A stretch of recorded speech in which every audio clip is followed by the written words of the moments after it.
Assalamualaikum warahmatullahi wabarakatuh. Perkenalkan, nama saya Alvin Maesa Saputra. Saya dari kelas 8C dan nomor absen 9. Hari ini saya akan membacakan materi keselamatan di jalan raya. Berikut videonya. Keselamatan di jalan raya. Sejak belakangan ini, tingkat kecelakaan jalan raya semakin meningkat. Banyak nyawa korban dalam tragedi tersebut. Oleh karena itu, kita seharusnya waspada dan berusaha mengurangi tingkat kecelakaan di jalan raya itu. Langkah-langkah salah satu usaha mengurangi tingkat kecelakaan jalan raya adalah dengan memberi pendidikan tentang peraturan di jalan raya kepada siswa. Contohnya melalui mata pelajaran PKLJR atau pendidikan keselamatan jalan raya. Siswa diberikan informasi tentang maksud simbol-simbol pada papan keselamatan jalan raya dan langkah-langkah keselamatan yang harus diambil ketika berada di jalan raya. Ini dapat meningkat kesadaran siswa tentang pentingnya menjaga keselamatan di jalan raya. Di samping itu, kita hendaklah menjadi pengguna jalan raya yang tertib dan mematuhi peraturan yang ada. Kemacetan pada jalan perkotaan maupun meningkatnya kecelakaan pada jalan perkotaan maupun jalan luar kota yang diakibatkan bertambahnya kepemilikan kendaraan, terbatasnya sumber daya untuk pembangunan jalan raya, dan belum optimalnya pengoperasian fasilitas lalu lintas yang ada merupakan persoalan utama di banyak negara. Telah diakui bahwa usaha benar diperlukan bagi penambahan kapasitas, di mana akan diperlukan metode aktif untuk perancangan dan perencanaan agar didapat nilai terbaik bagi suatu pembiayaan dengan mempertimbangkan biaya langsung maupun keselamatan dan dampak lingkungan. Jaringan jalan raya merupakan prasarana transportasi darat yang memegang peran yang sangat penting dalam sektor perhubungan, terutama untuk kesinambungan distribusi barang dan jasa. Keberadaan jalan raya sangat diperlukan untuk menunjang laju pertumbuhan ekonomi seiring dengan meningkatnya kebutuhan sarana transportasi yang dapat menjangkau daerah-daerah terpencil yang merupakan sentra produksi pertanian. Namun keselamatan lalu lintas merupakan suatu program untuk menurunkan angka kecelakaan beserta seluruh akibatnya, karena kecelakaan mengakibatkan kemiskinan terhadap keluarga korban kecelakaan. Karena sebagian besar kejadian kecelakaan lalu lintas diakibatkan karena faktor manusia, sehingga langkah untuk meningkatkan kemampuan masyarakat dalam berlalu lintas, khususnya penggunaan sistem lalu lintas, dapat dilakukan melalui satu pendidikan. A. Pendidikan mulai berlalu lintas sejak seorang anak masuk sekolah taman kanak-kanak. B. Penyuluhan melalui media massa. C. Pusat pendidikan keselamatan lalu lintas atau disebut juga PPKL. 2. Perbaikan peraturan perundangan. A. Tata cara mengemudi. B. Penegakan hukum. A. Pengertian jalan. Berdasarkan Undang-Undang RI Nomor 38 Tahun 2004 tentang jalan, disebutkan jalan adalah prasarana transportasi darat yang meliputi segala bagian jalan, termasuk bangunan pelengkap dan pelengkapannya yang diperuntukkan bagi lalu lintas, yang berada pada permukaan tanah, di atas permukaan tanah, di bawah permukaan tanah, dan atau air, serta di atas permukaan air, kecuali jalan kereta api, jalan lori, dan jalan kabel. Sedang berdasarkan Undang-Undang RI Nomor 22 Tahun 2009 tentang lalu lintas dan angkutan jalan yang diundangkan setelah Undang-Undang Nomor 38, mendefinisikan jalan adalah seluruh bagian jalan, termasuk bangunan pelengkap dan pelengkapannya yang diperuntukkan bagi lalu lintas umum, yang berada pada permukaan tanah, di atas permukaan tanah, di bawah permukaan tanah, dan atau air, serta di atas permukaan air, kecuali jalan rel dan jalan kabel. Prasarana lalu lintas dan angkutan jalan adalah ruang lalu lintas, terminal, dan pelengkapan jalan yang meliputi marka, rambu, alat pemberi isyarat lalu lintas, alat pengendali dan pengaman menggunakan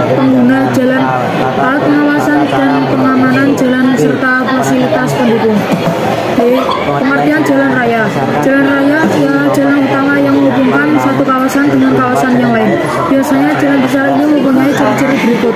1. Digunakan untuk kendaraan bermotor. 2. Digunakan oleh masyarakat umum. 3. Dibiayai oleh perusahaan negara. 4. Penggunaannya diatur oleh undang-undang penegak pengangkutan. C. Pengertian keselamatan di jalan raya. Suatu upaya mengurangi kecelakaan dengan memperhatikan faktor-faktor penyebab kecelakaan seperti prasarana, faktor sekeliling, sarana manusia, dan rambu atau peraturan. D. Klasifikasi jalan raya.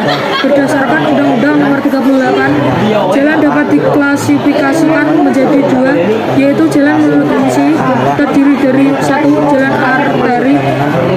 Jalan arteri primer adalah ruang jalan yang menghubungkan antar kota jenjang ke-1 yang berdampingan atau menghubungkan kota jenjang ke-1 dengan kota jenjang kedua. R. D. Sutama 2007. Jika ditinjau dari peranan jalan maka persyaratan yang harus dipenuhi oleh jalan arteria primer adalah sebagaimana berikut. 1. Kecepatan rencana sampai 60 km per jam. 2. Lebar badan jalan 8,0 meter. 3. Kapasitas jalan lebih besar dari volume lalu lintas rata-rata. 4. Jalan masuk dibatasi secara efisien sehingga kecepatan rencana dalam kapasitas jalan dapat tercapai. 5. Tidak boleh terganggu oleh kegiatan lokal lalu lintas lokal. 6. Jalan primer tidak terputus walaupun memasuki kota. B. Jalan arteri sekunder adalah ruas jalan yang menghubungkan kawasan primer dengan kawasan sekunder ke-1 atau menghubungkan kawasan sekunder ke-1 dengan kawasan sekunder lainnya, atau kawasan sekunder ke-1 dengan kawasan sekunder kedua. Jika ditinjau dari peranan jalan maka persyaratan yang harus dipenuhi oleh jalan arteri sekunder sebagaimana di bawah ini. 1. Kecepatan rencana 30 km per jam. 2. Lebar jalan 3,0 meter. 3. Kapasitas jalan lebih besar atau sama dari volume lalu lintas rata-rata. 4. Tidak boleh diganggu oleh lalu lintas lambat. 2. Jalan kolektor. Jalan kolektor primer adalah ruas jalan yang menghubungkan antar kota kedua dengan kota jenjang kedua, atau kota jenjang ke-1 dengan kota jenjang ketiga. R. D. Sutama 2007.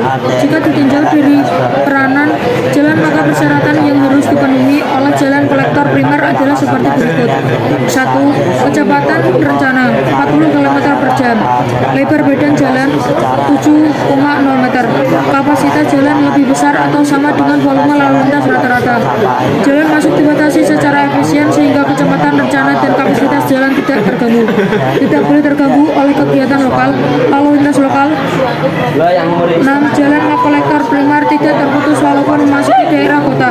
Jalan kolektor sekunder adalah ruas jalan yang menghubungkan kawasan sekunder kedua dengan kawasan sekunder lainnya, atau menghubungkan kawasan sekunder kedua dengan kawasan sekunder ketiga.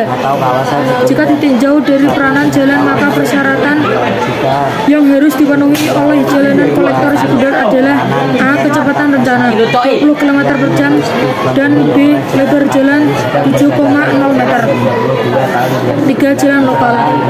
Jalan lokal primer adalah ruas jalan yang menghubungkan kota jenjang ke-1 dengan parsil, kota jenjang kedua dengan parsil, kota jenjang ketiga dengan kota jenjang ketiga lainnya, kota jenjang ketiga dengan kota jenjang di bawahnya.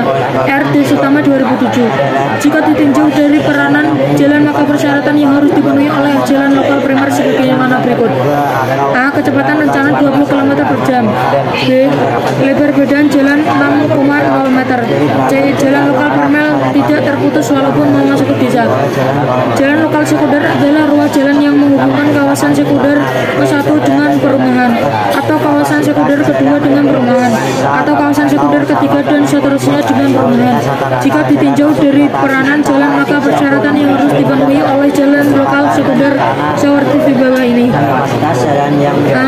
Kecepatan rencana 10 km per jam. B. Lebar jalan 5 meter. 4. Jalan lingkungan.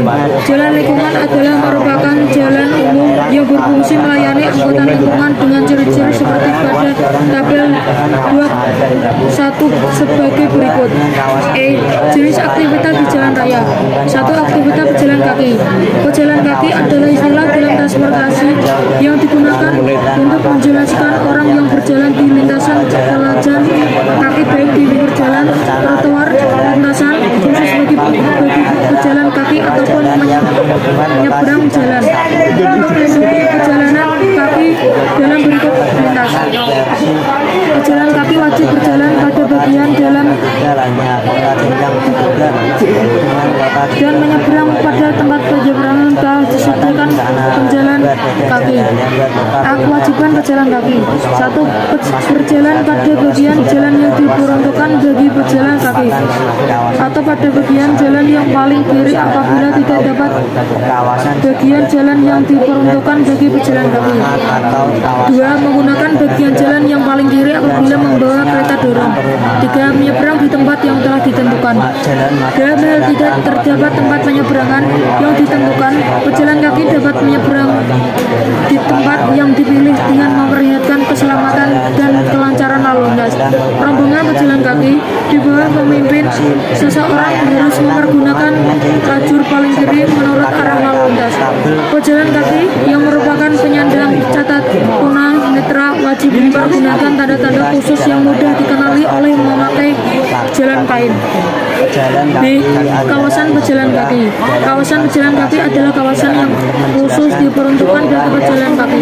Kendaraan pribadi dilarang masuk ke kawasan ini. Di kawasan ini pejalan kaki yang diutamakan. Kawasan ini biasanya dibangun di daerah perkotaan. Kawasan wisata, salah satu contoh di Jakarta adalah di kawasan Pasar Baru. 2. Aktivitas bersepeda. Bersepeda merupakan salah satu moda transportasi darat yang menggunakan sepeda. Sepeda pertama kali diperkenalkan pada abad ke-19 Masehi. Banyak penggemar sepeda yang melakukan kegiatan. Orang yang mempergunakan sepeda sebagai modal transportasi rutin juga dapat disebut komuter.